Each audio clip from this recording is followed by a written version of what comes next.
கர்த்தருடைய வார்த்தைக்கு செல்வோம். அப்போஸ்தலர் நடவடிக்கைகள் அப்போஸ்தலர் 13:39. மோசேயின் நியாயப்பிரமாணத்தினாலே நீங்கள் எவைகளினின்று விடுதலையாகி நீதிமான்களாக ஆக்கப்படக்கூடாதிருந்ததோ விசுவாசிக்கிறவன் எவனும் அவைகளினின்று இவராலே விடுதலையாகி நீதிமானாக்கப்படுகிறான் என்றும் உங்களுக்கு தெரிந்திருக்க கடவது. ஜெபிப்போம். நல்ல பிதாவே, கர்த்தராகிய இயேசு நாமத்தில் உம்முடைய சமூகத்திலே நாங்கள் வருகிறோம். ஆசீர்வதிக்கப்பட்ட இந்த வேலைக்காக நாங்கள் உமக்கு நன்றி செலுத்துகிறோம். யாரிடத்திலே போவோம்? நித்திய ஜீவ வசனங்கள் உம்மிடத்தில் உண்டு என்று நாங்கள் சத்திய வேதத்திலே வாசிக்கிறோமே. கர்த்தாவே, உமக்கு ஸ்தோத்திரம். நித்திய ஜீவ வசனங்களுக்காக நாங்கள் உமக்கு நன்றி செலுத்துகிற கர்த்தாவே, நித்திய ஜீவ வசனங்களை கொண்டு எங்களோடு நீர் பேசும். நித்திய ஜீவ வசனங்களை எங்களுடைய உள்ளத்திலே பதியும். நித்திய ஜீவ வசனங்கள் எங்களுடைய மனதிலே பெரிய மாற்றத்தை ஏற்படுத்தட்டும். கர்த்தாவே, அவிதமாய் செய்கிறீரற்காக உமக்கு நன்றி.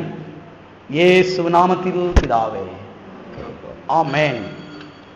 மறுபடியும் வாசிக்கிறேன், கவனிங்கள். மோசேயின் நியாயப்பிரமாணத்தினாலே நீங்கள் எவைகளில் நின்று விடுதலையாகி நீதிமான்களாக ஆக்கப்படக்கூடாதிருந்ததோ விசுவாசிக்கிறவன் எவனும் அவைகளில் நின்று இவராலே விடுதலையாகி நீதிமானாக்கப்படுகிறான் என்றும் உங்களுக்கு தெரிந்திருக்க கடவது.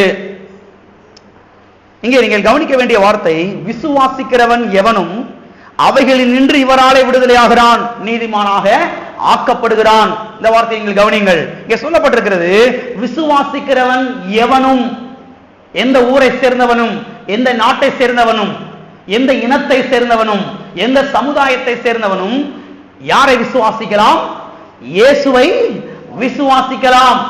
அது மாத்திரமல்ல, இயேசுவை விசுவாசிக்கிறவன் அவைகளில் நின்று விடுதலையாகிறானாம். எவைகள் நின்று விடுதலையாகிறானாம்? பாவத்திலிருந்து, சாபத்திலிருந்து, வியாதியிலிருந்து, தரித்திரத்திலிருந்து, கடன் பிரச்சனையிலிருந்து, பிசாசின் தொல்லையிலிருந்து, செய்வனை பிள்ளிசுனிய மந்திரவாதத்திலிருந்து, பிசாசின் தொந்தரவுகளிலிருந்து அவன் விடுதலையாகிறானாம். யாராலே விடுதலையாகிறானாம்?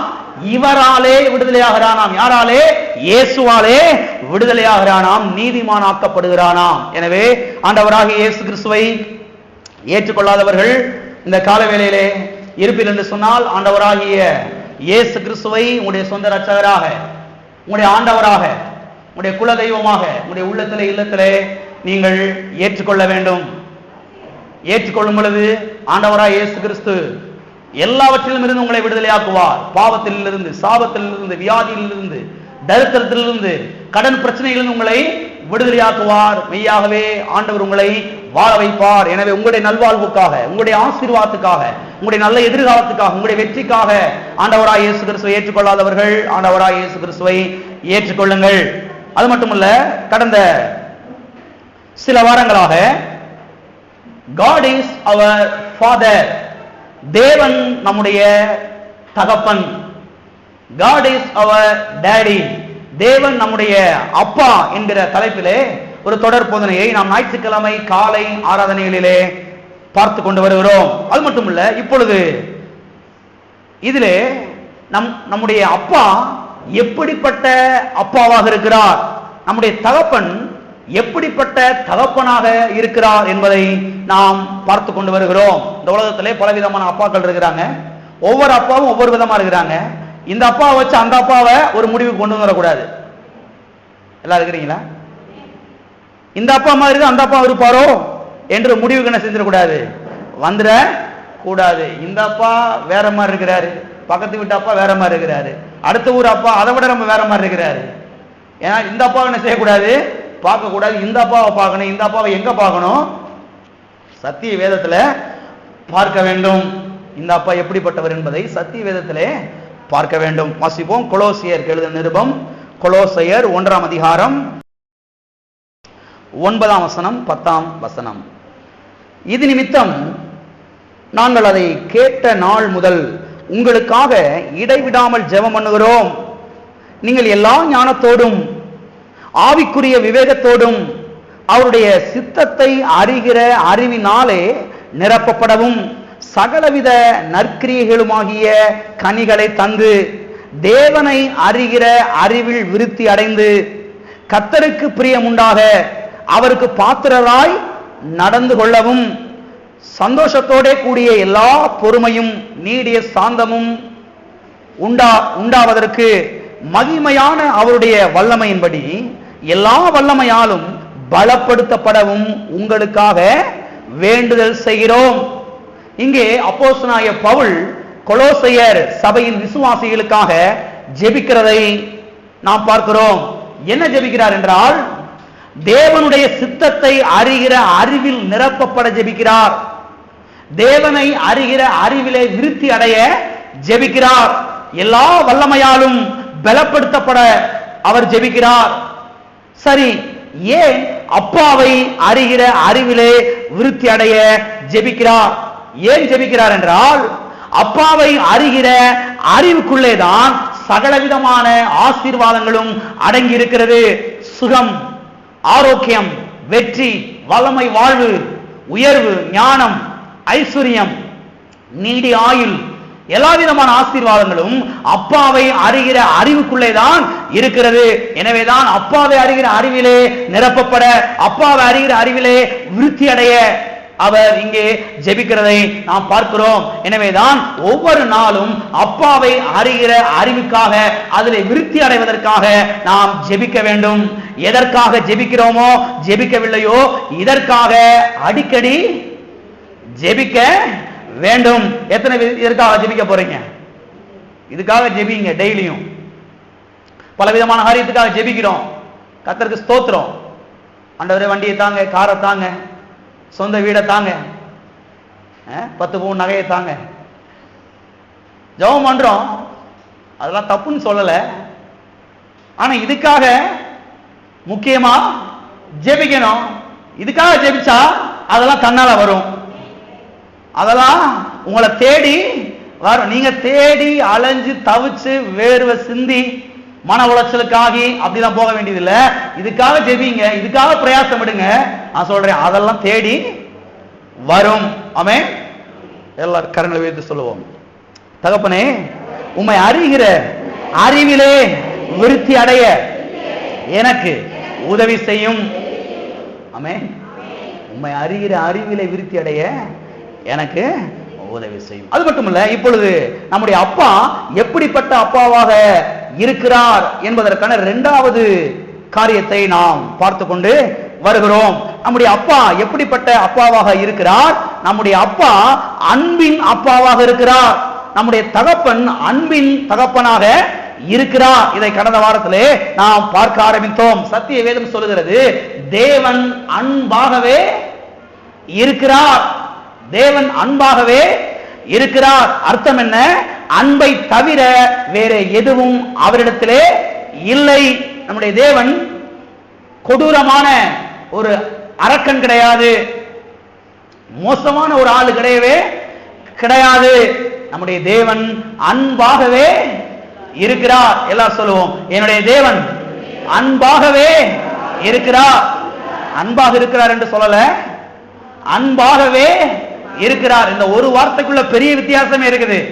அன்பாக இருக்கிறார், அன்பாக இருக்கிறார் சொல்லி சொல்லல சத்திய வேதம். அன்பாகவே இருக்கிறார். அன்பாகவே இருக்கிறார் என்றால் என்ன அர்த்தம்? அன்பை தவிர வேற எதுவும் அவரிடத்திலே இல்லை. ஓகே, இதை தொடர்ந்து இன்னும் சில காரியங்களை இன்றைக்கு நாம் பார்க்க போகிறோம். கவனிங்க, நம்முடைய அப்பா நம்மை எந்த அளவுக்கு அன்பு கூறுகிறார் என்றால், இதெல்லாம் பாருங்க, விளங்கிக் கொள்ளணும். என்னுடைய அப்பா எந்த அளவுக்கு என்னை அன்பு கூறுகிறார். வாசிப்போம். யோவான் எழுதின சுவிசேஷம், யோவான் 23ஆம் வசனம்.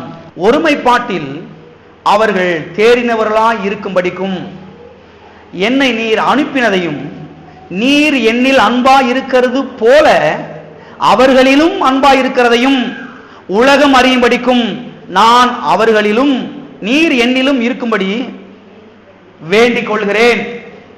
பாருங்க, இங்கே ஆண்டவராய் இயேசு கிறிஸ்து ஜெபிக்கிறதை நாம் பார்க்கிறோம். என்ன ஜெபிக்கிறார்?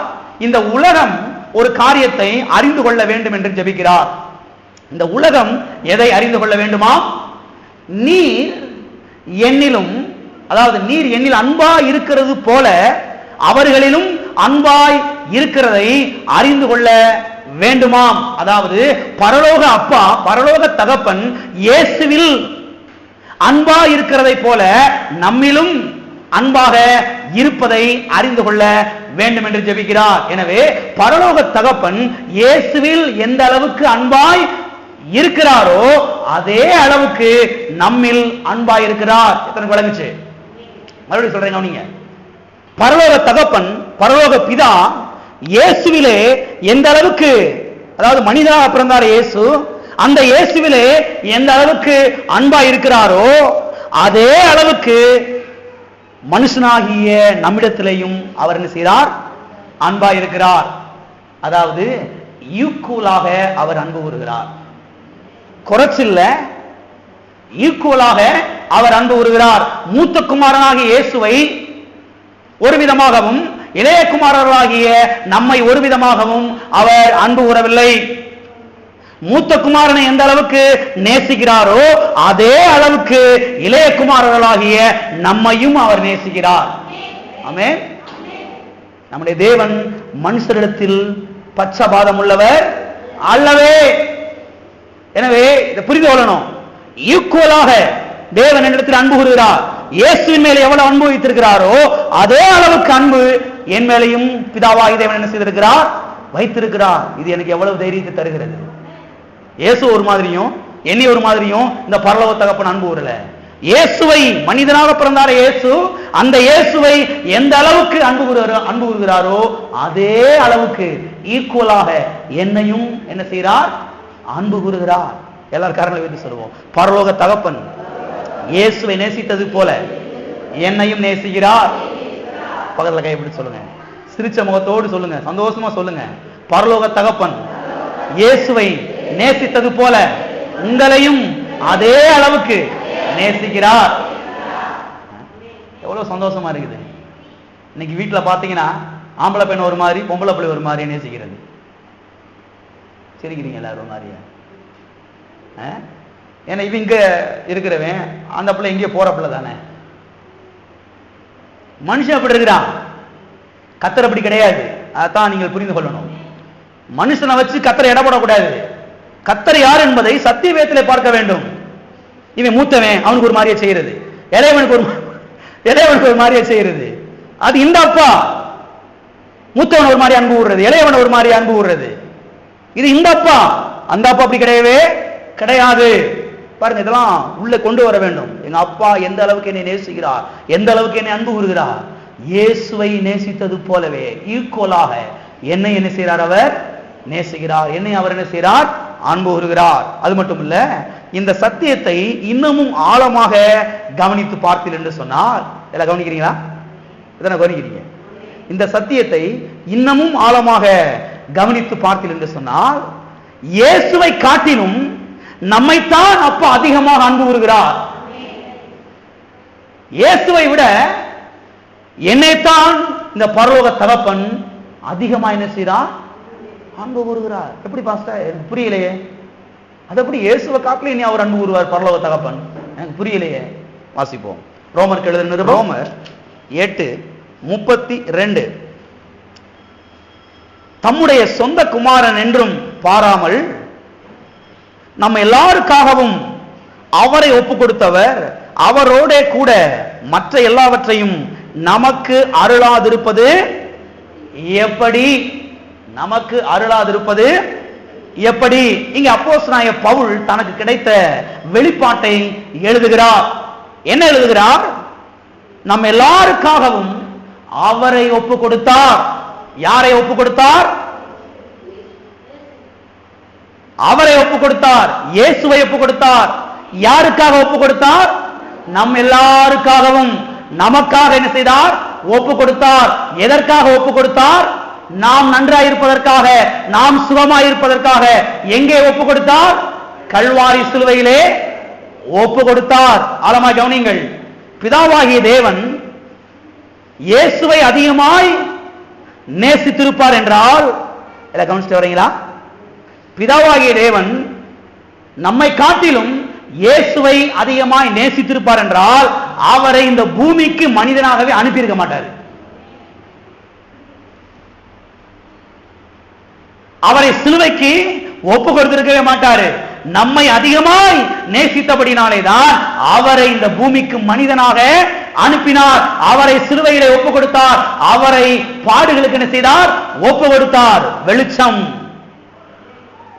கவனிக்கணும், நம்மை விட இயேசுவை அதிகமாக நேசித்திருப்பார் என்றால் இயேசுவை இந்த பூலோகத்துக்கு, இந்த பாவம் நிறைந்த உலகத்துக்கு, இந்த அக்கிரமம் நிறைந்த உலகத்துக்கு அவர் மனிதனாக என்ன செஞ்சிருக்க மாட்டாரு, அனுப்பியிருக்கவே மாட்டாரு. இயேசுவை விட என்னை அதிகமா நேசித்தனாலதான் இந்த இயேசு கல்வாரி சிலுவை செத்தாலும் பரவாயில்ல, இந்த இயேசு என்ன செய்ய போறேன், சிலுவைக்கு அனுப்ப போகிறேன். வெளிச்சம். இந்த இயேசுவை காட்டிலும் பிதாவாகிய தேவன் என்ன செய்கிறார்? அதிகமாய் அன்பு கூறுகிறார். எத்தனை விளங்குகிறது? இயேசுவை கல்வாரி சிலுவையில் அடிக்க கொடுத்து, நொறுக்க கொடுத்து, ரத்தத்தை சிந்த வைத்து, அதன் மூலமாக இந்த பிள்ளையை நான் மீட்டெடுக்க வேண்டும் என்று பாருங்க, தேவன் அன்பு கூர்ந்தபடினாலே தான் இயேசுவை கல்வாரி சிலுவையில் என்ன செய்தார்? ஒப்பு கொடுத்தார். அப்ப விஷயம் என்ன? பிதாவாகிய தேவன் இயேசுவை காட்டிலும் என்னை தான் அதிகமாய் அன்பு கூறுகிறார். இதெல்லாம் நினைக்கும் போது கண்களில் கண்ணீர் வராமல் இருக்காது. எந்த நேரம் பிரச்சனை நினைச்சு அழுகிறது கிடையாது. அன்பை நினைத்து என்ன செய்ய வேண்டும்? கண்ணீர் சிந்த வேண்டும். கர்த்தாவே, உடைய அன்பு எவ்வளவு பெரியது! சொந்த குமாரன், ஒரே பேரான குமாரன், அவரையே எனக்காக ஒப்பு கொடுத்தீரே கல்வாரி சிலுவையிலே. அவர் அதிகமா நேசித்திருப்பீர் என்று சொன்னால் இன்னைக்கு அவர் சிலுவையில் ஒப்பு கொடுத்திருக்கவே மாட்டீரு. நான் செத்து நரகத்துக்கு போக வேண்டியதான். இனி அதிகமா நேசித்தபடினாலே தான் சொந்த குமாரனா இயேசுவை கல்வாரி சிலுவையிலே அடிக்கப்படும்படி, நொறுக்கப்படும்படி, நீச கோலமாய் தொங்கும்படி, நிர்வாணமாய் தொங்கும்படி கல்வாரி சிலுவையிலே ஒப்பு கொடுத்தி. தகப்பனே, உடைய அன்பு எவ்வளவு பெரியது! நான் சொல்லுகிறேன், தேவனுடைய அன்பை நினைக்கும் பொழுது அங்க வாழ்வு காத்திருக்கிறது. எந்த நேரம் ஒரு தொண்டைகளி கத்துறனால வாழ்வு வந்துட கிடையாது. மொட்டையை போட்டு தேய்க்கிறனால வாழ்வு வந்துட போற கிடையாது. பாருங்க, வெளிப்பாடு வரும் பொழுதுதான் வாழ்வு என்ன செய்யறது? வருகிறது. எத்தனை விளங்குகிறது? எனவே இந்த வெளிச்சம் தான் நம்ம என்ன செய்யும்? வாழ வைக்கும். எல்லாரும் காரங்க வைத்து சொல்லுவோம், அப்பா என்னை அதிகமாய் அன்பு கூறுகிறார். பக்கத்துல கைப்பிடி சொல்லுங்க, பரலோக தகப்பன் இயேசுவை காட்டிலும் உங்களைத்தான் அதிகமாய் அன்பு கூறுகிறார். வீட்டில் தனியா இருக்கும்போது, பெட்ல படுத்திருக்கும் போது லப லப லப லபன்னு புலம்ப கூடாது. எத்தனை பேர் இருக்கிறீங்க? புலம்ப கூடாது, நெஞ்சில் நெஞ்சில் அடிச்சுட்டு இருக்க கூடாது.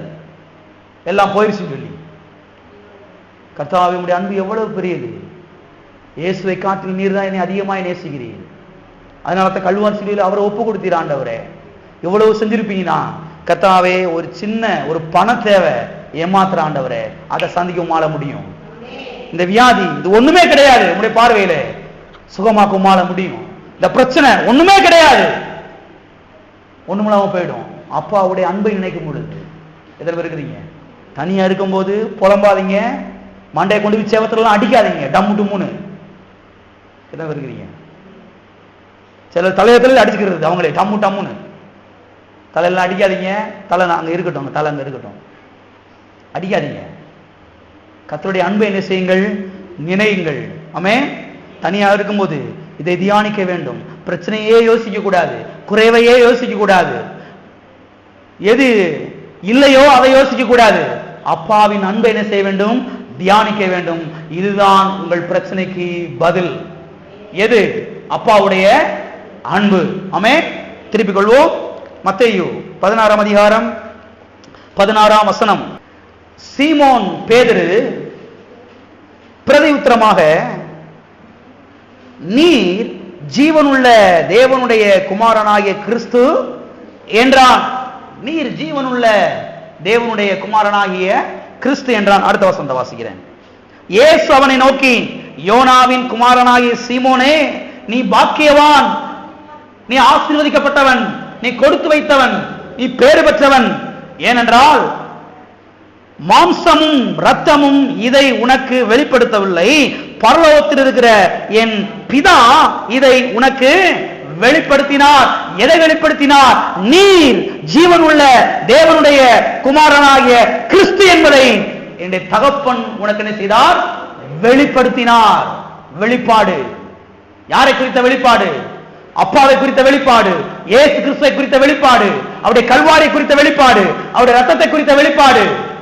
அவனை பார்த்து கத்த சொல்றாரு, நீ பாக்கியவான், நீ ஆசீர்வதிக்கப்பட்டவன், நீ கொடுத்து வைத்தவன்.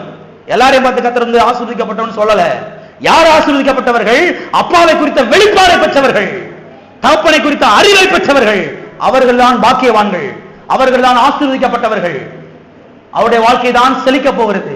எனவே பாருங்க, இயேசுவை குறித்த வெளிப்பாடு, தகப்பனை குறித்த வெளிப்பாடு, ஆவியானவரை குறித்த வெளிப்பாடு, இதுதான் நமக்கு வாழ்வை என்ன செய்ய போகிறது, கொண்டு வர போகிறது. பாருங்க, இங்க இதனுடைய பின்னணி நீங்க கவனிச்சீங்கன்னா, இயேசு கிறிஸ்துவும் அவருடைய சீசர்கள் நடந்து வந்துகிட்டு இருக்கிறாங்க. ஊர் வழியா, சாலை வழியா வந்துகிட்டு இருக்கிறாங்க. போயிட்டு இருக்கும் பொழுது இயேசு சீசர்களை பார்த்து கேட்கிறாரு, ஜனங்கள் என்னை யார் என்று சொல்லுகிறார்கள்? இந்த ஊர்ல இருக்கிற மக்கள்லாம் என்னை யாருன்னு சொல்றாங்க அப்படின்னு சொல்லி ஒரு கேள்வி கேட்கிறாரு. சீசர்களே பதில் சொல்றாங்க, ஆண்டவரே, நீர் எலியா என்றும், நீர் எரேமியா என்றும், தீர்க்கதரிசிகளில் ஒருவர் என்றும் சொல்றாங்க ஆண்டவரே அப்படின்னு சொல்லி சீசர்லாம் மாத்தி மாத்தி பதில் சொல்லிட்டு வர்றாங்க. டக்குன்னு கேட்கிறாரு, அவங்க எல்லாம் சொல்றது இருக்கட்டும்பா, நீ யாருன்னு சொல்ற? அவங்க எல்லாம் சொல்றதா இருக்கட்டும், நீ யாருன்னு சொல்ற? எல்லாரும் சைலண்ட் ஆயிட்டாங்க. எல்லாரும் அப்படியே கப்பு சூப்பு நிக்கிறாங்க. திடீர்னு பாத்தீங்கன்னா பேதுருக்கு ஒரு வெளிப்பாடு. பிதாவாகிய தேவன் ஒரு வெளிப்பாடு அவனுக்கு கொடுக்கிறாரு. கொடுத்த உடனே வாயை திறந்து சொல்றான், நீர் ஜீவன் உள்ள தேவனுடைய குமாரனாகிய கிறிஸ்து. இந்த வெளிப்பாடு என்ன செய்து உள்ள வருது பாருங்க. வெளிப்பாடு கிடைச்ச உடனே இயேசு சொல்றாரு, நீதான் பாக்கியவான், நீதான் ஆசீர்வதிக்கப்பட்டவன், நீதான் கொடுத்து வச்சவன். உன்னுடைய ஆசீர்வாதத்தை எவனுமே தடுக்க முடியவே முடியாது. 1000 பேர் வந்து குறுக்க நின்னாலும் நீ மேல வருவ. ஏன்னா வெளிப்பாடு உனக்குள்ளே இருக்கிறது.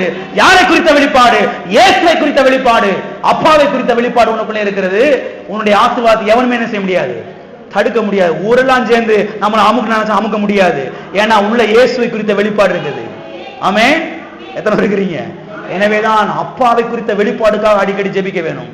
அப்பா, உம்மை இன்னார் என்பதை அறிந்து கொள்ள எனக்கு உதவி செய்யும், என்னுடைய கண்களை பிரகாசமாக்கும். அது இல்லையே இது இல்லை சொல்லி புலம்பர நிறுத்திட்டு, அது இது இல்லையே இது இல்லை சொல்லி மண்டையை போட்டு பிக்கிறத நிறுத்திட்டு, அப்பா உம்மை குறித்த வெளிப்பாடு எனக்கு தாரும், உம்மை குறித்த வெளிச்சத்தை எனக்கு தாரும். இது வந்துருச்சுன்னா ஆசீர்வாதம் என் வீட்டு வாசல வந்து தட்டும். ஆமென். ஆசீர்வாதத்துக்கு நான் இப்படி ஓட வேண்டிய அவசியம் இல்லை.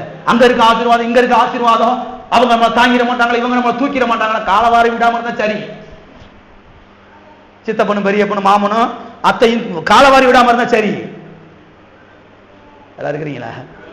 நான் சொல்லுகிறேன், இயேசு கிறிஸ்துவை குறித்த வெளிப்பாடு, அப்பாவை குறித்த வெளிப்பாடு, ஆவியானவரை குறித்த வெளிப்பாடு உள்ளே வரும் பொழுது நான் சொல்லுகிறேன், நீங்கள் ஆசீர்வதிக்கப்படாமல் இருக்க முடியவே முடியாது. எல்லா விஷயத்திலையும், பண விஷயத்துல, எல்லா விஷயத்திலையும் நீங்கள் ஆசீர்வதிக்கப்படாமல் இருக்க முடியாது. எனவே தான் பாருங்க, விழிஞ்சு அடைஞ்சா வாயை திறந்து இந்த வார்த்தைகள் வந்து கொண்டே இருக்க வேண்டும். அப்பா உம்மை அறிந்து கொள்ள என்னுடைய கண்களை பிரகாசமாக்கும், உம்மை அறிந்து கொள்ள என்னுடைய கண்களை திறந்தருளுங்க தாவே, உம்மை குறித்தான வெளிப்பாடு எனக்கு தாரும். ஏன்னா அதுக்குள்ளதான் வெற்றியே இருக்குது, அதுக்குள்ளதான் ஆசீர்வாதமே இருக்குது, அதுக்குள்ளதான் லாபமே இருக்கிறது. எத்தனை பேர் இருக்கிறீங்க? ஆமென். எனவே இயேசுவை காட்டிலும் பிதாவாகிய தேவன் நம்ம என்ன செய்றார்? அதிகமாய் நேசிக்கிறார். எத்தனை சந்தோஷமா இருக்குது? ஆமென். இந்த வெளிப்பாடு உள்ள வரணும். இந்த வெளிப்பாடு வரும் பொழுது வாழ்வு உங்களை என்ன செய்யும்? தேடி வரும். ஆமென். ஓகே, இன்னொரு காரியத்தை பார்ப்போம். அப்பா நம்மை எப்பொழுது அன்பு கூர்ந்தார்? அப்பா நம்மை எப்பொழுது அன்பு கூர்ந்தார்? எப்பொழுது அன்பு கூர்ந்தார் என்றால், நாம் பாவிகளாய் இருக்கையில் அன்பு கூர்ந்தார் என்று சத்தியவேதம் சொல்லுகிறது. நம்மெல்லாம் யோக்கியர்களாய் இருந்தப்ப தேவன் நம்ம என்ன செய்யல? அன்பு கூறல. நம்மெல்லாம் ரொம்ப நல்லவங்களா இருந்ததுனால, அப்படி இருக்கும்போது தேவன் நம்மளை அன்பு கூறல. நாம் பாவிகளா இருக்கையில் தேவன் நம்ம இடத்துல என்ன செய்தாராம்?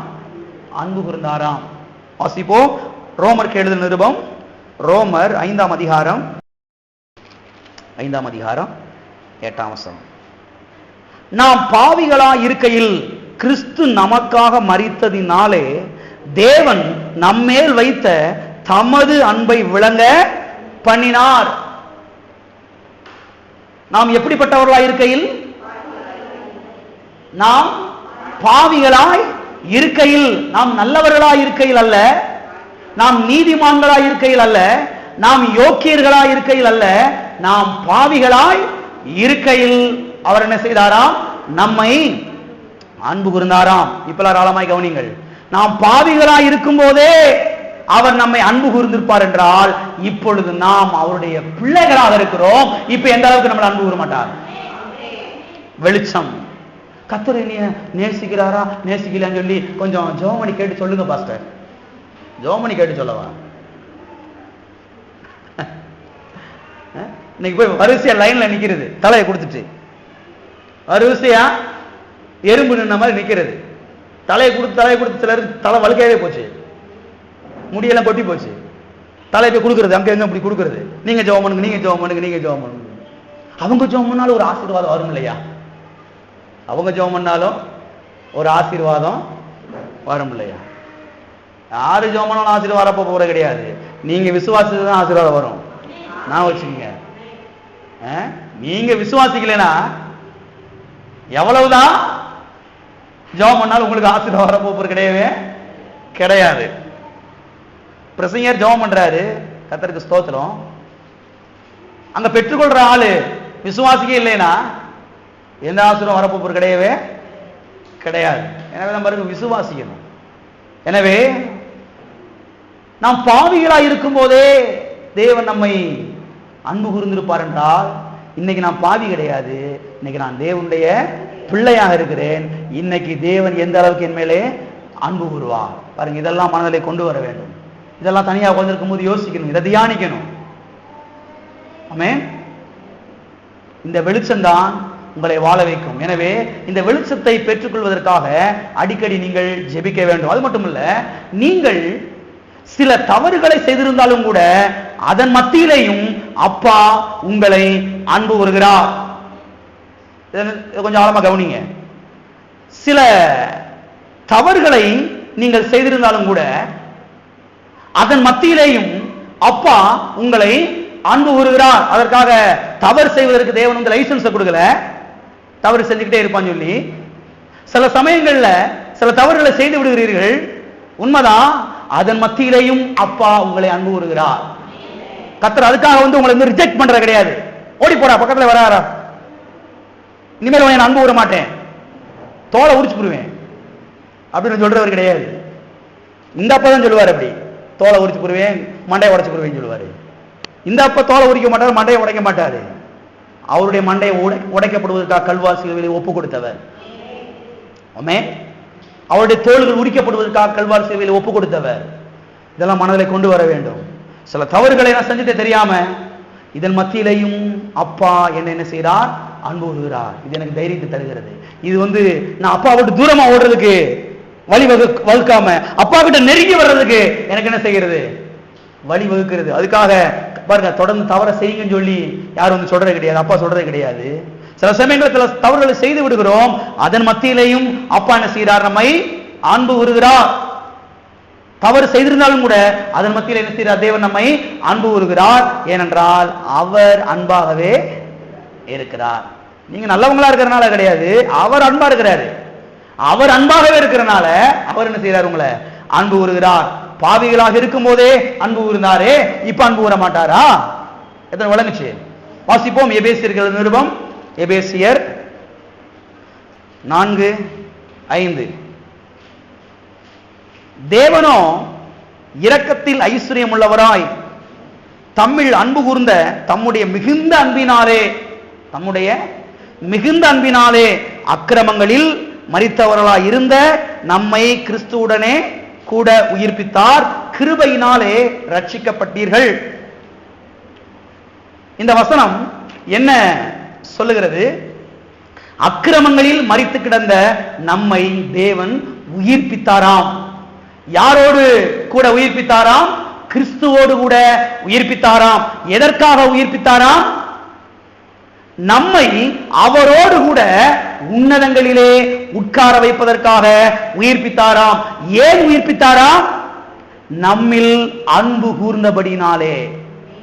நம்மை அன்பு கூர்ந்தபடினால உயிர்ப்பித்தாராம். அது மட்டுமல்ல, எதினாலே உயிர்ப்பித்தாராம்? தம்முடைய மிகுந்த அன்பினாலே. ஏதாவது சொல்லுங்க. தம்முடைய மிகுந்த அன்பினாலே. அவருடைய மிகுந்த அன்பு. பாவியாக இருந்த நம்மை, அக்கிரமக்காரர்களாக இருந்த நம்மை என்ன செய்தார்? உயிர்ப்பித்தார். கிறிஸ்துவோடு கூட உயிர்ப்பித்தார். அவருடைய பிள்ளையாய் ஆக்கியிருக்கிறார். இன்றைக்கு உன்னதங்களிலே கிறிஸ்துவோடு கூட அவருடைய வலது பாரிசத்தில் நம்ம என்ன செய்திருக்கிறார்? உட்கார வைத்திருக்கிறார். எனவே அக்கிரமக்காரர்களாக இருக்கும் போதே தேவன் நம்மை அன்பு கூர்ந்திருப்பார் என்றால், இப்பொழுது அவருடைய பிள்ளைகளாக இருக்கிறோம். இப்பொழுது எந்த அளவுக்கு அவர் நம்மை அன்பு கூறுவார்? இதைத்தான் பாருங்கள் நீங்கள் மனதிலே கொண்டு வர வேண்டும். பாருங்க, வாழ்க்கையில கிறிஸ்தவ ஜீவியத்திலே சில சமயங்கள்ல லேசா தவறி விழுந்துடுறோம், இடறி விழுந்துடும், சில தவறுகளை செஞ்சிடறோம். இதுக்காக தேவன் நம்முடைய தலையை பிடிச்சி தரத்தர இழுத்து வந்து அடிச்சு நம்மளை தண்டிக்கிறவர் கிடையாது. எத்தனை இருக்கிறீங்க? இன்னைக்கு புருஷன் தான் தலைமுடி பிடிச்சி தரத்தர இழுத்து வச்சு போட்டு அடிப்பாரு. சிரிக்கிறீங்க. நம்முடைய தேவன் இப்படி தலைமுடியை பிடிச்சி தரத்தர இழுத்து தப்பு பண்ணலடா வாடா அப்படின்னு சொல்லி பிடிச்சி அடிக்கிறவர் கிடையாது. சில தவறுகள் செய்திருந்தாலும் கூட அதன் மத்தியிலையும் அப்பா நம்ம என்ன செய்கிறார்? அன்பு கூறுகிறார். இதெல்லாம் உள்ள வரும் பொழுது அப்புறம் தவறு செய்யறதுக்கு மனசு வரவே வராது. இதான் விவரம். அப்பாவை நேசிக்கும் பொழுது, அப்பாவுடைய அன்பு உள்ளே பெருகும் பொழுது அப்புறம் தவறு செய்யறதுக்கு மனசே வராது. எனவே நாம் பாவிகளாக இருக்கும் பொழுதே தேவன் நம்மை அன்பு கூர்ந்திருப்பார் என்றால், இப்ப நம்மளுடைய பிள்ளைகளாக இருக்கிறோம். இப்ப அவர் என்ன செய்யறார்? நம்மை அன்பு கூறுகிறார் என்றால் அவர் அன்பாகவே இருக்கிறார். எனவேதான் அப்பாவின் அன்பை அறிந்து கொள்ள என்ன செய்ய வேண்டும்? நாம் ஜெபிக்க வேண்டும். வாசிப்போம். எபேசியருக்கு எழுதின நிருபம் 3ஆம் அதிகாரம் 14 முதல் 19 வரைக்கும். இது நிமித்தம் நான் பரலோகத்திலும் பூலோகத்திலும் உள்ள முழு குடும்பத்துக்கும் நாமகாரணராகிய நம்முடைய கர்த்தராய் இருக்கிற இயேசு கிறிஸ்துவினுடைய பிதாவை நோக்கி முழங்கால் படியிட்டு, நீங்கள் அவருடைய அன்பினாலே உள்ளான மனுஷனில் வல்லமையாய், நீங்கள் அவருடைய ஆவியினாலே உள்ளான மனுஷனில் வல்லமையாய் பலப்படவும், விசுவாசத்தினாலே கிறிஸ்து உங்கள் இருதயங்களில் வாசமாயிருக்கவும், நீங்கள் அன்பிலே வேரூன்றி நிலை பெற்றவர்களாகி சகல பரிசுத்தவான்களோடு கூட கிறிஸ்துவினுடைய அன்பின் அகலமும் நீளமும் ஆழமும் உயரமும் இன்னதென்று உணர்ந்து அறிவுக்கு எட்டாத அந்த அன்பை அறிந்து கொள்ள வல்லவர்களாகவும், தேவனுடைய சகல பரிபூரணத்தாலும் நிறையப்படவும், அவர் தமது மகிமையினுடைய ஐஸ்வரியத்தின்படியே உங்களுக்கு அனுக்கிரகம் பண்ண வேண்டும் என்றும் வேண்டிக் கொள்கிறேன். இங்கே அப்போஸ்தலனாகிய பவுல் பல காரியங்களுக்காக ஜெபிக்கிறதை நாம் பார்க்கிறோம். அதிலே ஒரு முக்கியமான காரியம் என்ன? அன்பிலே வேரூன்றி நிலைத்திருக்க ஜெபிக்கிறார். பிறகு அவருடைய அன்பின் அகலத்தை, அன்பின் நீளத்தை, அன்பின் ஆழத்தை, அன்பின் உயரத்தை உணர்ந்து கொள்ள ஜெபிக்கிறார். அது மட்டுமல்ல, அறிவு கெட்டாத அன்பை அறிந்து கொள்ள அவர் என்ன செய்கிறார்? ஜெபிக்கிறார். எனவே இதற்காகத்தான் தேவனுடைய பிள்ளைகளாகி நாம் அடிக்கடி ஜெபிக்க வேண்டும். எதற்காக? தகப்பனே, உங்களுடைய அன்பின் ஆழத்தை, அன்பின் நீளத்தை, அன்பின் அகலத்தை, அன்பின் உயரத்தை அறிந்து கொள்ள எனக்கு உதவி செய்யும். அறிவு கேட்டாத, இந்த மண்ட மூளை கேட்டாத, இந்த குருவி மூளை கேட்டாத தேவ அன்பை, கல்வாரி அன்பை அறிந்து கொள்ள எனக்கு உணர்வை தாரும். இந்த அன்பிலே நான் வேரூன்றி அதில் நிலைத்திருக்க எனக்கு உதவி செய்யும் என்று அடிக்கடி என்ன செய்ய வேண்டும்? நாம் ஜெபிக்க வேண்டும். நான் சொல்லுகிறேன், தேவ அன்பிலே ஆழமாய் வேறு ஊன்றி விட்டீர் என்று சொன்னால் தேவனை உங்களை பிரிக்க முடியவே முடியாது. யாரால என்ன செய்ய முடியாது? பிரிக்க முடியாது. அது மாத்திரமல்ல, அன்பிலே வேரூன்றி விட்டீர் என்று சொன்னால் நான் சொல்லுகிறேன், எந்த விதமான ஆசீர்வாதத்துக்கும் குறைவு இருக்கவே இருக்காது. ஆமே. எத்தனை இதுக்காக ஜெபிக்க போறீங்க? அடிக்கடி ஜெபிங்களுக்காக. ஓகே. அது மட்டுமல்ல, நம்முடைய அப்பா எப்பொழுது, அதாவது நம்முடைய அப்பா எப்பொழுதுமே அன்பாகவே இருக்கிறார். எப்பொழுதுமே அன்பாகவே இருக்கிறார். எல்லாம் கவனிங்க. செவ்வாய்க்கிழமையும் அவர் அன்பாகத்தான் இருக்கிறாரு, புதன்கிழமையும் அவரு அன்பாகத்தான் இருக்கிறாரு, ஞாயிற்றுக்கிழமையும் அவரு அன்பாகத்தான் இருக்கிறாரு. இன்னைக்கு புதன்கிழமை ஆண்டவர் எப்படி இருப்பாரோ தெரியாதுங்க. கவனிங்க, தேவன் புதன்கிழமை அன்பாகத்தான் இருக்கிறாரு, செவ்வாய்க்கிழமை என்ன செய்யறாரு? அன்பாகத்தான் இருக்கிறாரு. இப்ப எல்லாரும் கவனிங்க, எனவேதான் எந்த நேரத்திலும் நாம் அவரிடத்திலே பேசலாம், எந்த நேரத்திலும் நாம் அவரிடத்திலே ஜெபிக்கலாம். ஏனென்றால் நம்முடைய தேவன் ஒரு மூடி பெர்சன் கிடையாது, ஒரு மூடி பெர்சன் கிடையாது. சில ஆபீஸ்ல எல்லாம் பாத்தீங்கன்னா மேனேஜருடைய ரூமுக்குள்ள போவதுக்கு அசிஸ்டன்ட் தான் பயப்படுவாங்க. ஏன்னா அவர் இன்னைக்கு என்ன மூட்ல இருக்காருன்னு சொல்லி யாருக்கும் தெரியாது, சொல்ல முடியாது. ரூமுக்குள்ள போனா இங்க் பாட்டில் தூக்கி எரிஞ்சாலும் எரிஞ்சிருவாரு, பட்டுன்னு எரிஞ்சாலும் எரிஞ்சிருவாரு. ஏன்னா இன்னைக்கு அவருடைய மூடு எப்படி இருக்குன்னு சொல்ல முடியாது. கேட்டுக்கிடுவாங்க, இன்னைக்கு மேனேஜர் எப்படி இருக்கிறாரு, நல்ல மூட்ல இருக்கிறாரா, போலாமா உள்ள அப்படின்னு கேட்டுக்கிடுவாங்க. ஏன்னா அவர் இருக்கிற மூட்டுக்கு உள்ள போனா ஃபைலிங் எல்லாம் தூக்கி நினைச்சிருக்காரு, மூஞ்சில கூட எரிஞ்சாலும் எரிஞ்சு போட்டுருவாரு. அதனால பாருங்க அசிஸ்டன்ட் எல்லாம் உள்ள போறதுக்கு என்ன செய்வாங்க, ரொம்ப யோசிப்பாங்க. எல்லாரும் கவனிங்க, நம்முடைய தேவன் வானத்திலும் பூமியிலும் பெரியவர், மகா பெரிய ஐஸ்வர்யவான். அவர் எப்போதுமே ரைட் மூட்ல இருக்கிறாரு, எப்போதுமே ரைட் மூட்ல இருக்கிறாரு, சரியான ஒரு மூட்ல இருக்கிறார் அவரு இருக்கிறாரு. ஏனென்றால் அவர் அன்பாகவே இருக்கிறார். எனவே எப்போதும் அவர்கிட்ட போலாம், எப்பவுமே அவர்கிட்ட என்ன செய்யலாம், ஜெபிக்கலாம். இன்னைக்கு வெள்ளிக்கிழமை ஆண்டவர் எப்படி இருப்பாரு சொல்ல முடியாதுங்க, அப்படின்லாம் இங்க கிடையாது. நீங்க வெள்ளிக்கிழமையும் அவர்கிட்ட போகலாம், புதன்கிழமையும் அவர்கிட்ட போகலாம், ஞாயிற்றுக்கிழமையும் அவர்கிட்ட போகலாம். ஏன்னா அவர் எல்லா நாளுமே அன்பாகவே இருக்கிறார். இன்னைக்கு எந்த கலெக்டர்கிட்ட போக முடியும், அப்படி எண்ணி பாருங்கள். எந்த முதலமைச்சர்கிட்ட போக முடியும், எந்த ஜனாதிபதிகிட்ட போக முடியும், அந்த தெருவழியா போக முடியுமா? வானத்துக்கு பூமிக்கு சொந்தக்காரர் நம்முடைய அப்பா, இந்த சராசரங்களை சிருஷ்டித்தவர். இந்த உலகத்திலே பெரிய ஐஸ்வர்யவான் யாருன்னா அவர் தான், அவருக்கு மேல எவனும் கிடையாது. அவர் எப்போது ரைட் மூட்ல இருக்கிறாரு, அவர் எப்போதுமே அன்பாக இருக்கிறாரு. எனவே நான் எப்பவுமே அவர்கிட்ட போலாம், எப்பவுமே அவர்கிட்ட நான் பேசலாம், எப்பவுமே அவர்கிட்ட நான் ஜெபிக்கலாம். ஏன்னா அவர் எப்பவுமே அன்பாகவே இருக்கிறார். எவ்வளவு தைரியமா இருக்குது. 2 மணிக்கு போக முடியுமா யார்ட்டையாலும்?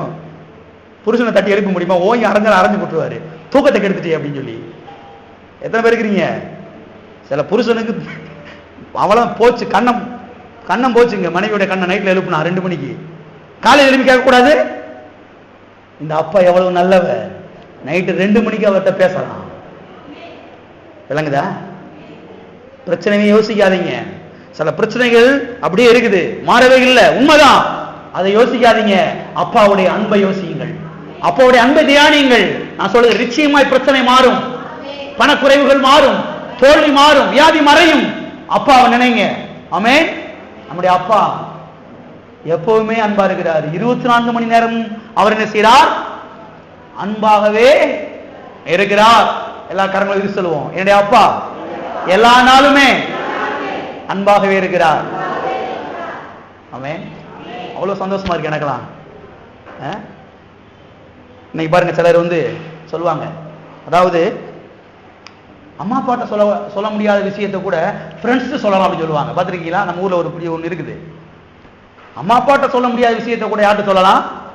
ஃப்ரெண்டு வீட்டுக்கு 2 மணிக்கு போய் பாருங்க, தெரியும். டெய்லியும் ஒரு நாள் செவிச்சுக்கிடுவான், 2 நாள் செவிச்சுக்கிடுவான். ஏதாவது இருக்கிறீங்களா? ஏதாச்சும் இருக்கிறீங்க? 2 மணிக்கு போய் தட்டி பாருங்க, ஏன்டா என் உயிரை வாங்குறேன்றான். நல்லா கவனிங்க, நம்முடைய அப்பாட்ட எப்பவுமே போலாம். ஏன்னா அவர் எப்பவுமே அன்பாகவே இருக்கிறார். நான் சொல்றேன், உள்ள அவ்வளவு சந்தோஷமா இருக்குது. நைட்டு 2 மணிக்கு எந்திரிச்சு அப்பான்னு கூப்பிட்டானா, இதோ இருக்கிற மகனேன்னு சொல்றாரு. யோசித்து பாருங்க, இந்த மாதிரி ஒரு அப்பாவை எங்கெங்க பார்க்க முடியும்? இந்த அப்பா எந்த மூட்ல இருக்கான்னு சொல்ல முடியாது, இவர் எப்பவுமே டோட்டல் போக முடியாது. ஆனா இந்த அப்பாட்ட எப்பவுமே என்ன செய்யலாம்? போலாம். ஏன்னா இந்த அப்பா எப்பவுமே அன்பாகவே இருக்கிறார். ஆமென். பக்கத்துல கைப்பிடி சொல்லுங்க, உங்களுடைய பரம தகப்பன் எப்பவுமே அன்பாக இருக்கிறார். ஆமென். அது மட்டும் இல்ல, நம்முடைய பெருமை எதன் மேல இருக்கிறது, நம்முடைய நம்பிக்கை எதன் மேல இருக்கிறது என்பதை அடிக்கடி அலசி ஆராய்ந்து நாம் பார்க்க வேண்டும். இதை பார்த்து முடிக்க போகிறோம். எல்லாம் கவனிங்க. நம்முடைய பெருமை, நம்முடைய நம்பிக்கை எதன் மேல இருக்கிறது என்பதை அடிக்கடி, ஏதோ வருஷத்துக்கு ஒரு நாள் கிடையாது, வருஷத்துக்கு ஒரு நாள் வெள்ளை அடிப்பாங்கல்ல, அப்படி இல்லை. அடிக்கடி அலசி ஆராய்ந்து நாம் பார்க்க வேண்டும். ஏனென்றால் தவறான ஒன்றின் மேலே நம்முடைய நம்பிக்கை இருக்குமானால், தவறான ஒரு காரியத்தின் மேலே நம்முடைய பெருமை இருக்குமானால், அது நம்முடைய எதிர்காலத்தையே கெடுத்து போட்டுவிடும். எனவேதான் நம்முடைய பெருமை எதன் மேலே இருக்கிறது, நம்முடைய நம்பிக்கை எதன் மேலே இருக்கிறது என்பதை அடிக்கடி அலசி ஆராய்ந்து நாம் பார்க்க வேண்டும். தனியா உட்கார்ந்திருக்கும் பொழுது கர்த்தாவே என்னுடைய நம்பிக்கை எது மேல இருக்குது, என்னுடைய பெருமை எது மேல இருக்குது என்பதை அடிக்கடி என்ன செய்ய வேண்டும், அலசி ஆராய்ந்து பார்க்க வேண்டும். கவனிங்க, உபவாசத்துக்காக கர்த்தருக்கு ஸ்தோத்திரம். ஆனால் ஒரு நாளும் உபவாசத்தின் மேலே உங்களுடைய நம்பிக்கை என்ன செய்யக்கூடாது, நீங்க வைக்க கூடாது. உபவாசத்துக்காக கர்த்தருக்கு ஸ்தோத்திரம், ஆனால் ஒரு நாளும் உபவாசத்தை குறித்து மேன்மை பாராட்ட கூடாது. முழங்காலுக்காக கர்த்தருக்கு ஸ்தோத்திரம், ஆனால் ஒரு நாளும் முழங்காலை குறித்து மேன்மை பாராட்ட கூடாது. ஜெபத்துக்காக கர்த்தருக்கு ஸ்தோத்திரம், ஆனால் ஒரு நாளும் ஜெபத்தை குறித்து என்ன செய்யக்கூடாது, மேன்மை பாராட்ட கூடாது. அப்படி என்றால் எதை குறித்து மேன்மை பாராட்ட வேண்டும்? இதெல்லாம் குறித்து மேன்மை பாராட்டக்கூடாதா? அப்ப எதை குறித்து மேன்மை பாராட்ட வேண்டும்? எதை குறித்து மேன்மை பாராட்ட வேண்டும் என்றால் அப்பாவை குறித்து மேன்மை பாராட்ட வேண்டும், அவருடைய அன்பை குறித்து மேன்மை பாராட்ட வேண்டும், அவருடைய வார்த்தைகளை குறித்து மேன்மை பாராட்ட வேண்டும், அவருடைய கல்வாரியை குறித்து மேன்மை பாராட்ட வேண்டும், அவருடைய பாடுகளை குறித்து மேன்மை பாராட்ட வேண்டும், அவருடைய தழும்புகளை குறித்து மேன்மை பாராட்ட வேண்டும், அவருடைய ரத்தத்தை குறித்து மேன்மை பாராட்ட வேண்டும், அவருடைய நாமத்தை குறித்து மேன்மை பாராட்ட வேண்டும், அவருடைய அபிஷேகத்தை குறித்து மேன்மை பாராட்ட வேண்டும், ஆவியானவரை குறித்து என்ன செய்ய வேண்டும், மேன்மை பாராட்ட வேண்டும். இதுதான் சரியான ஒரு ஸ்டாண்டு, இதுதான் சரியான ஒரு நிலை, இதுதான் சரியான ஒரு அஸ்திபாரம். சிலரெல்லாம் பாத்தீங்கன்னா எங்க ஜபம், யாரு ஜபம், எங்க ஜபம், நாங்க ஜபம் பண்ணனாலதான் அதோட விழுந்து தைக்கல. போ, நீ விழுந்து போனதுக்கு காரணம் நீ அப்பாவை குறித்து மேன்மை பாராட்டல, உன் ஜபத்தை குறித்து நீ மேன்மை பாராட்ட. உன் ஜபத்தை நீ தூக்குனா கீழே விழுந்துட்ட. நீ தூக்க வேண்டிய காரியத்தை தூக்குனேனா கர்த்தர் உன்னை மேல தூக்குவாரு, தூக்க வேண்டியாத காரியத்தை பிடிச்சி தூக்குனேனா நீ கீழே தான் போற.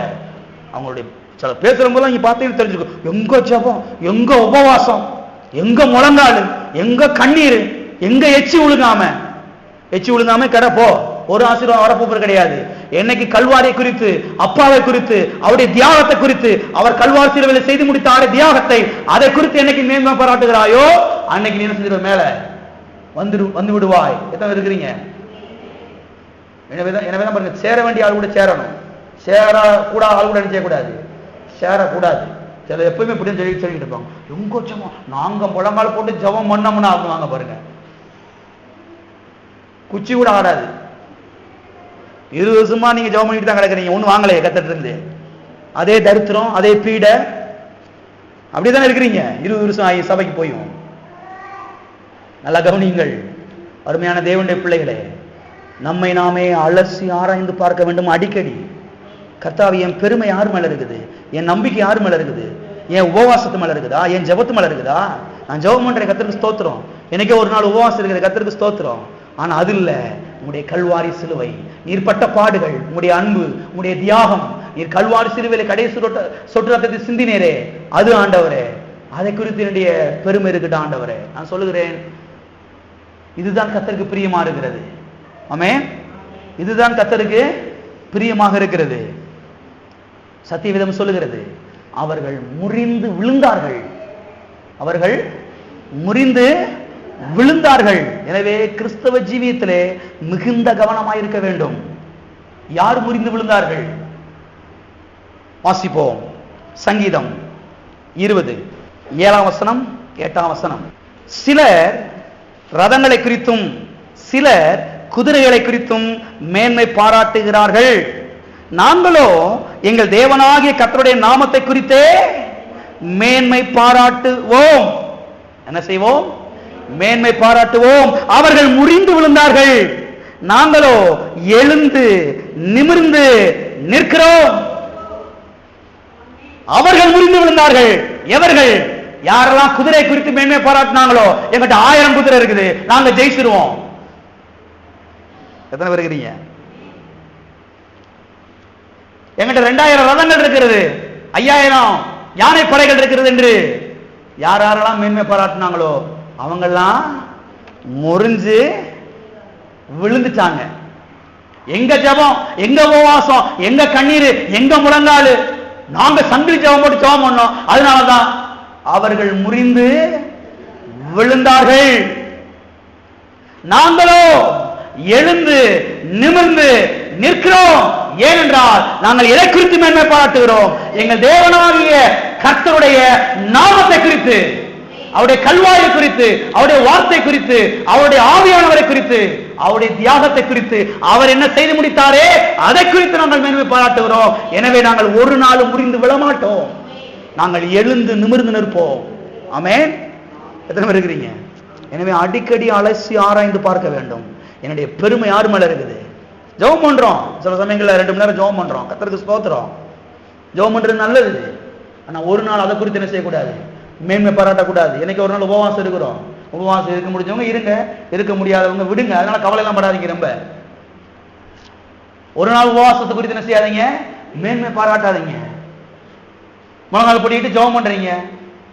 சிலருக்கு முழங்கால் போட்டு ஜெபம் பண்ண முடியல, பாவம் முடியல, அவங்களால முழங்கால் போட்டு ஜெபம் பண்ண முடியல. ஆனா முழங்கால் போட்டு ஜெபம் பண்றவங்க நாங்க முழங்கால் நின்று, அன்னைக்கு ஒரு அம்மா சொல்றாங்க, அப்படியே முழங்கால் போட்டு நின்னா, முழங்கால் போட்டு நின்னாவா?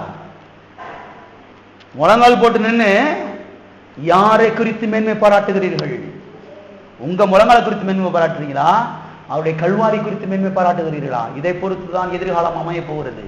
அநேக கிறிஸ்தவர்கள் 20 வருஷம் சபைக்கு போய் 30 வருஷம் சபைக்கு போய் வாழாமல் போய் விட்டார்கள். காரணம் என்ன? அவங்களுடைய பெருமை எங்க இருக்கின்றதை பாருங்க, நீங்க கவனிக்கணும். பல காரணங்கள் சொல்லலாம் அவங்க அப்படி இருக்கிறதுக்கு. அதுல முக்கியமான ஒரு காரணம் என்ன, இதெல்லாம் பார்க்கும்போது இதுல தான் அவங்க வச்சிருப்பாங்க பாருங்க. தேவனுடைய பிள்ளைகளே, நாம் விழுந்து போயிடக்கூடாது, நாம் முறிஞ்சு கீழே விழுந்துடக்கூடாது. ஜெபத்துக்காக கர்த்தருக்கு ஸ்தோத்திரம், உபவாசத்துக்காக கர்த்தருக்கு ஸ்தோத்திரம், முழங்காலுக்காக கர்த்தருக்கு ஸ்தோத்திரம். கர்த்தாவே, இதன் மத்தியிலே என்னுடைய பெருமை உண்மையில என்ன செய்யட்டும்? இருக்கட்டும். ஆமென்.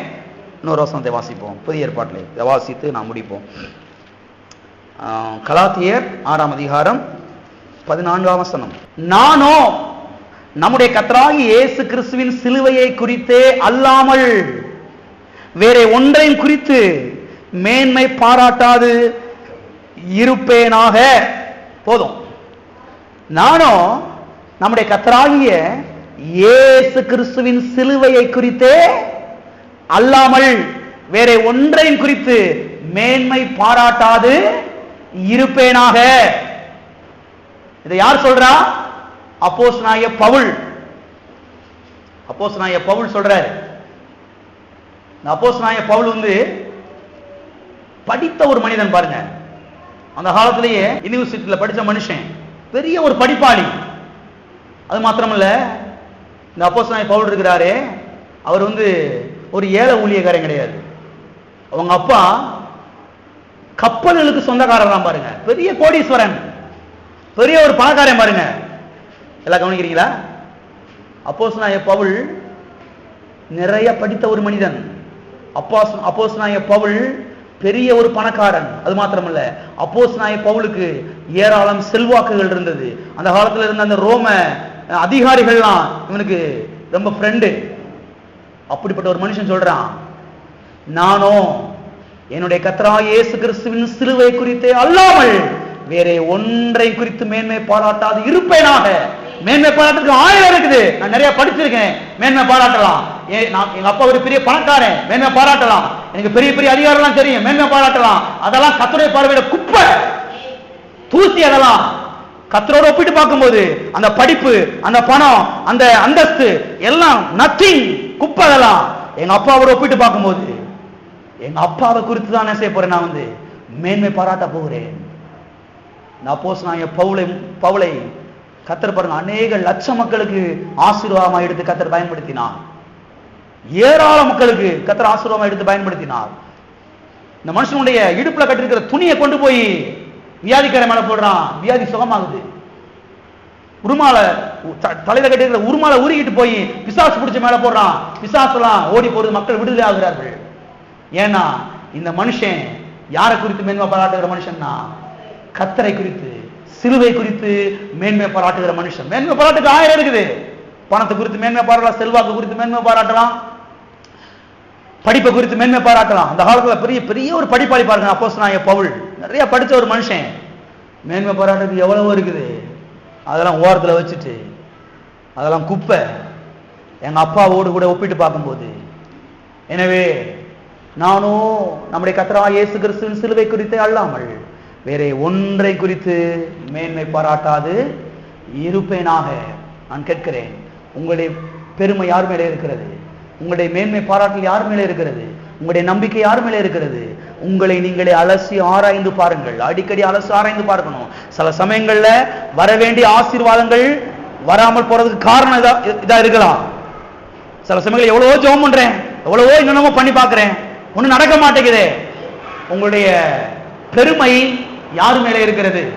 உங்களுடைய நம்பிக்கை யார் மேலே இருக்கிறது என்பதை குறித்து அலசி ஆராய்ந்து பார்க்க வேண்டும். இருக்கிறீர்கள் எல்லாரும்? எல்லாரும் கரங்களை உயர்த்தி, கர்த்தாவே உம்முடைய அன்புக்காக ஸ்தோத்திரம்.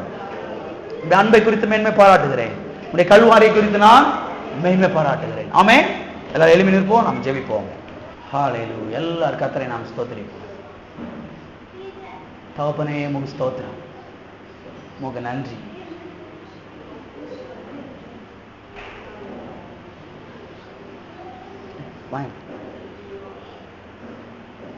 எல்லாரும் கர்த்தரை நாம் ஸ்தோத்திரிப்போம். கர்த்தாவே, என்னைய ஈக்குவலாக இயேசுவை போலவே என்னை நேசிக்கிறீர். அது மாத்திரமல்ல, இயேசுவை காட்டிலும் நீர் என்னை அதிகமாக நேசிக்கிறீர். நான் பாவியா இருக்கும் போதே என்னை அன்பு கூர்ந்தீரே. இன்னைக்கு நான் உங்களுடைய பிள்ளையா இருக்கிறேன். இன்னைக்கு நீர் எந்த அளவுக்கு நீர் அன்பு கூற மாட்டீர் ஆண்டவரே. என்னுடைய பிரச்சனைக்கு பதில் உங்களுடைய அன்பு. பிரச்சனையே யோசிக்கிறதுக்கு பதிலா அதை நிறுத்திட்டு உங்களுடைய அன்பை யோசிக்க, இந்த அன்பை தியானிக்க எனக்கு உதவி செய்யுங்க ஆண்டவரே. கர்த்தாவே உமக்கு நன்றி. எப்பவுமே நீர் அன்பாகவே இருக்கிறீர் ஆண்டவரே. எப்பவுமே உன்கிட்ட பேசலாம், எப்பவுமே உங்கள்கிட்ட வந்து நான் ஜெபிக்கலாம், உங்கள்கிட்ட நான் கேட்கலாம் ஆண்டவரே. ஓ உமக்கு நன்றி. சில தவறுகள் சில சமயங்கள் நான் தெரியாம செஞ்சிடுறேன். அதன் மத்தியிலேயும் நீர் என்னை அன்பு கூறுகிறீர் ஆண்டவரே. உங்களுடைய அன்பு பெரியது, உங்களுடைய அன்பு பெரியது ஆண்டவரே. கர்த்தாவே உமக்கு நன்றி.